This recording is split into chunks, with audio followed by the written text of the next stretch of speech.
시작의 기술. 새로운 도전을 앞두고 우리는 늘 이런 고민에 빠져요. 조금 더 완벽히 준비한 후에 시작해야 하지 않을까? 지금 섣불리 했다가 실패하지 않을까? 그런데 이 세상에 완벽한 준비란 없어요. 모든 것이 다 갖춰질 때까지 기다리면 평생 아무것도 시작할 수 없어요. 제가 시작하는 데는 선수예요. 저는 반만 준비되면 그냥 시작해요. 아니요, 어떨 땐 10%만 돼도 해요. 시작을 해야 뭐가 돼도 되거든요. 그러면 시작만 하면 무조건 성공할까요? 아니요, 무수히 실패할 겁니다.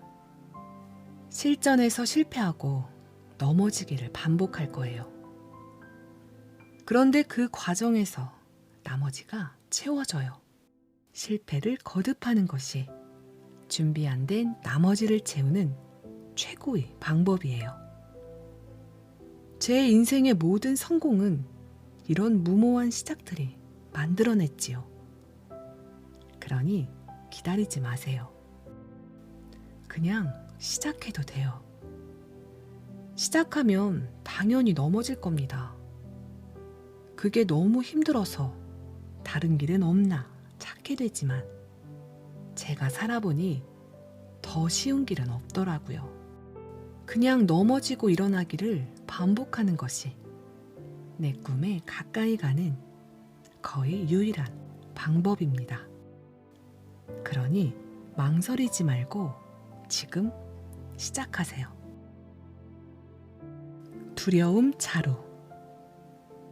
새로운 일을 시작하기 전에 우리는 스스로에게 물어봅니다. 과연 내가 이 일에 자신이 있나? 그런데 이건 질문이 틀렸어요. 나에게 던져서는 안 되는 질문이에요. 무언가에 도전할 때 처음부터 자신 있는 사람이 어디 있겠어요? 누구에게나 새로운 도전은 두렵습니다. 두려움에 관해 사람들이 착각하는 게 있어요. 두려움과 자신감이라는 감정이 선택인 줄 알아요. 자신 있어! 하고 자신감을 선택하면 자신감이 생기는 줄 알아요. 그런 선택을 잘 하는 사람은 따로 있다고 생각하고요. 그런데 제가 뭔가 이뤄냈다는 사람들을 만나면서 깨달은 비밀은 한 명도 빠짐없이 그들도 두려워했다는 거예요. 그렇다면 그들은 두려움을 어떻게 처리했을까요? 두려움을 자루에 넣고 어깨에 짊어지고 한 걸음 내딛습니다. 두려움 자루를 그냥 어깨에 툭 걸치고 힘들지만 한 발 한 발 나아가는 거예요. 그런데 이 두려움 자루에는 희망의 비밀이 하나 숨겨져 있습니다. 아주 작은 구멍이 하나 나 있어요. 그래서 지고 걸어가면 갈수록 그 안에 담긴 두려움이 나도 모르는 사이에 조금씩 술술 빠져나가요. 그렇게 걷고 또 걷다가 뒤를 돌아보면요. 나는 어느새 이만큼 걸어왔고 두려움 자루는 가벼워져 있어요. 그러니 우리 스스로에게 자신이 있니 없니 묻지 말고 두려움 자루를 지고 그냥 걸어가 봐요. 두려움 자루가 너무 커서 어깨에 걸치기도 힘들다면 두려움 자루의 무게를 줄이는 것도 방법입니다. 너무 잘하려는 부담은 내가 지고 갈 수 있는 무게 이상의 짐을 지게 해요. 그러면 한 발도 못 나가요. 그러니 그냥 해보기만 하자라는 마음으로 두려움 자루를 가볍게 만들어 보세요. 세상의 모든 위대한 사람들은 원래부터 타고난 자신감이 있었던 대단한 사람들이 아니라 두려움 자루를 지고 첫 발을 내디뎌 만보를 걸었던 매우 평범한 사람들이에요. 자신감은 우리가 선택하는 감정이 아니라 두려움 자루가 다 비워졌을 때 비로소 더 이상 두렵지 않은 바로 그 마음의 상태인 거예요.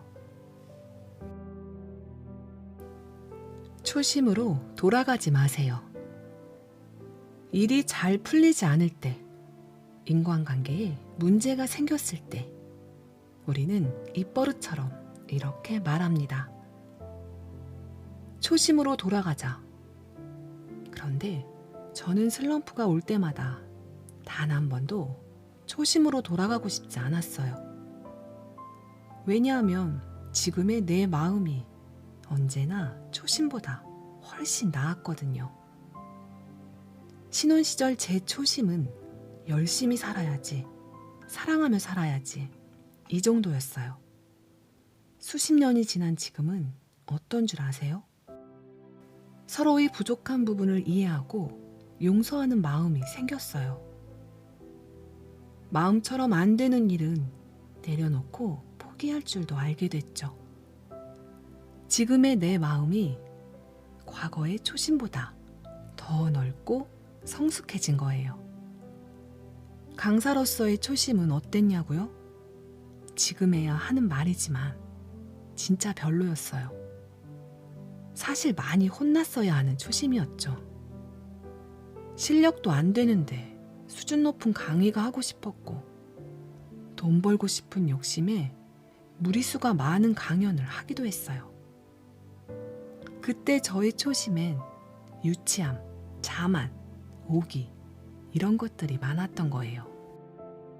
초심도 소중한 내 마음이에요. 아무것도 모르지만 무조건 잘해보자. 이 말에서 때묻지 않은 순수함이 느껴지지 않나요? 결혼에 대한 첫 번째 마음, 직업에 대한 첫 번째 마음, 살면서 잊지 말아야 할 나만의 순정이랍니다. 하지만 인생을 뒤흔드는 문제가 생겼을 때는 과거의 초심이 아니라 지금의 성장한 마음에게 답을 물어야 해요. 결혼 생활이 잘 풀리지 않을 때 무조건 잘해보자고 다짐했던 신혼의 초심이 아니라 상대의 부족함까지 품을 줄 알게 된 어제까지 성장한 내 마음이 나와 대화할 자격이 있는 거예요. 지금 나에게 생긴 문제는요, 지금 내 마음에게 물어봐야 해요. 초심으로 돌아가지 않을 거면서 자꾸 초심에게 말 걸지 마세요. 어제까지 성장한 내 마음이 더 좋은 답을 해줄 거예요. 어른의 기준. 제가 아빠 닮아서 좀 욱하는 게 있어요. 제가 엄마 닮아서 성격이 좀 까칠해요. 혹시 이런 말 해본 적 있나요? 누군가 나의 단점을 지적할 때 부모님 핑계 대는 거 말이에요. 저는 다정한 우리 아버지를 참 좋아해요. 하지만 가끔씩 맥락 없이 쏘아붙이듯 말하거나 주위 사람들에게 큰 소리로 무안을 줄 때가 있어요. 오죽하면 아버지 별명이 뺑버리겠어요. 그만큼 아프게 쏘는 말이었다는 거죠. 어릴 때부터 그 모습이 얼마나 싫었는지 몰라요. 그런데 언젠가부터 저도 우리 아버지처럼 주위 사람들에게 톡 쏘는 말을 하고 있더라고요. 처음에는 아버지 탓을 했어요. 어릴 때부터 아버지의 그런 모습을 보고 자라서 내가 이렇게 된 거라고요.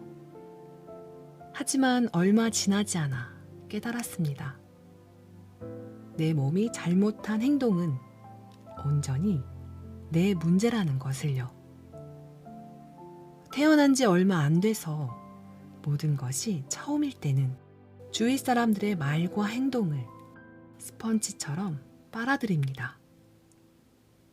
부모님의 말과 행동을 그대로 따라하는 건 어찌 보면 너무나 당연한 결과예요. 무엇이 옳고 그른지 스스로 판단하지 못하는 시기에는 부모님 탓을 해도 괜찮습니다. 하지만 성인이 되면 안 괜찮아요. 내 삶의 주도권이 나에게로 넘어온 이후에는 내 행동의 모든 책임은 나에게 있어요. 잘못된 행동인 걸 알면서도 계속 반복하고 있다면 그건 부모님 때문이 아니라 나 때문이에요. 그걸 끊어내지 못한 내 문제라고요. 경제적으로 독립했다고 저절로 어른이 되는 게 아니에요. 잘못된 부모의 모습을 끊어낼 수 있어야 비로소 진정한 어른이 될 수 있습니다. 마음 계산법. 자존심과 자존감의 차이를 아시나요? 제가 진짜 자존심이 세거든요. 라고 말할 때와 나는 자존감이 참 높아요. 라고 말할 때 마음가짐이 확 달라지는 게 느껴지시나요? 일단 자존심이 센 사람과 자존감이 강한 사람은 마음 계산법이 달라요. 자존심이 센 사람은 관계에 문제가 생기면 그동안 상대로부터 받은 호의는 잊고 지금 당장 서운한 감정만 생각해요. 섭섭함의 계산기를 두드리는 거예요. 여기서 끝나면 다행이게요. 자존심이 센 사람은 섭섭함이란 감정에 곱하기를 해요. 상대방이 얼마나 예의 없게 행동했고, 그래서 내가 얼마나 서럽고 억울한지만 떠올려요. 섭섭함을 2배, 3배로 부풀리는 계산을 하는 거예요. 반면 자존감이 높은 사람은 비록 지금 섭섭한 일을 겪었다 해도 과거에 상대방이 나에게 베푼 것들을 먼저 생각해요. 예전에 그 사람이 나한테 이런 도움을 줬었지. 그 사람이 원래는 마음이 따뜻한 사람이야. 이렇게 고마움의 계산기를 두드리죠. 과거의 고마움을 현재로 가져와서 당장의 섭섭함을 날려버리는 거예요.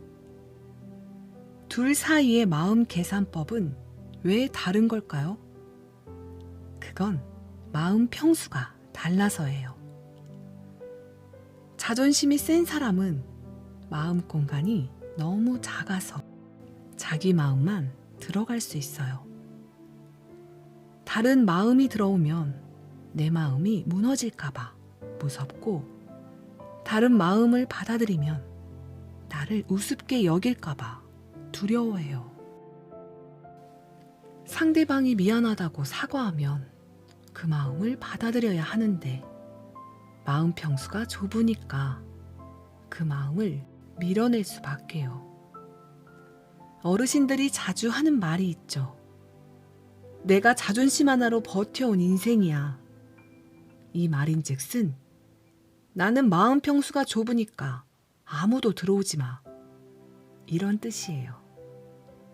내 생각, 내 마음을 지키는 것만도 힘드니까 다른 사람을 밀어내고 스스로 고립을 선택하는 거죠. 반대로 자존감이 강한 사람은 마음 평수가 엄청 넓어요. 몇 명이 들어와도 여유가 있어요. 나보다 약한 사람, 부족한 사람 모두를 끌어안고 더불어 공존하는 마음으로 살아요.